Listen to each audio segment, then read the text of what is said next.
Little YouTube action.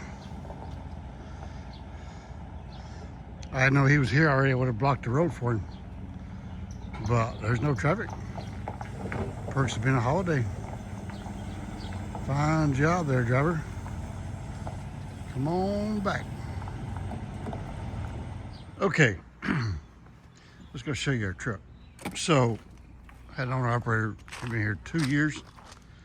He decided to retire, get out of trucking. He's gonna go into working for a broker. And so I thought I'd buy the truck and I'll take advantage of some of these high rates that are freaking going crazy.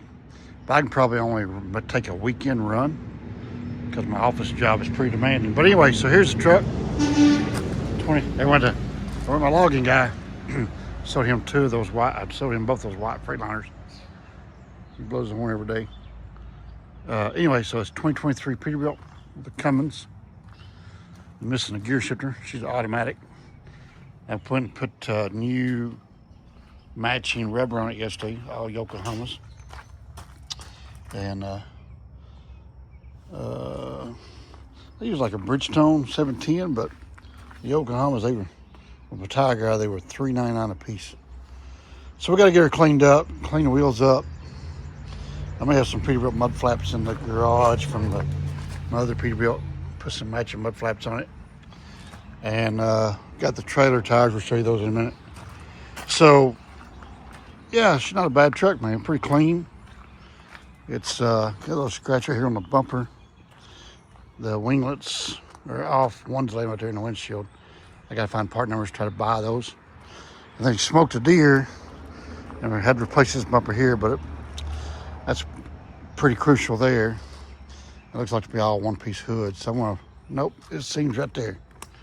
So I'll get a price on replacing that, but I might try to put something there to add a little structure to it. But anyway, got a little bent fairing right there. But I got to fix this cord that goes in behind the dash. I don't have the key with me, but she got the digital dash, and it's not an owner-op spec truck. It's just a company spec. But she's pretty clean. And I got my bed made, and she's ready to go to work. So just got to find a load and get her to work in there, Roger.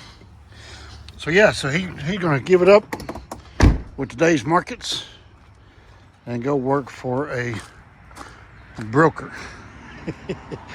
Now, we all know that times have turned. Spot market rates are paying anywhere from $3 to $6 a mile, which means the brokers are suffering. So anyway, there she is, boys. The 2023 Peterbilt. Hoping to keep it as a yard truck. If I hire someone to pull that trailer, then I won't have a trailer. I can either go rent one or buy one, or but the plan is to keep it like I was going to do the blue one. And I kept the blue one for about 6 to 8 months. Here comes the train. I kept that blue Kenworth for a while until I got tired of paying insurance and everything for it to sit here. Plus 2290 was coming due, tags, blah, blah, blah. So I sold it. Well, put a driver in it, and then sold it about a year later. So that might happen to this one. I don't know, but right now the plan is to hang on to it, chase some rates. Like right now, there's a Uber load leaving out on Friday at 1400, which I pretty much have my office job wrapped up by that time of day on Friday, and I can grab a $3,800 load going from here to Fort Worth and back to Memphis. And then there's a $1,600 load on Memphis on Monday, come back. So Monday would be my only issue with having to work, but the load in Valhalla, Mississippi, which is Memphis, delivers at 1300 Monday. So I'd be able to get up Monday morning, do some office work, then make my delivery. And then I could then head back if I can't grab that $1,600 load back. It's 330 miles. It is what it is, man, because I gotta work the office. I'm here throwing some acid to these wheels because they are despicable. So I get some acid put on them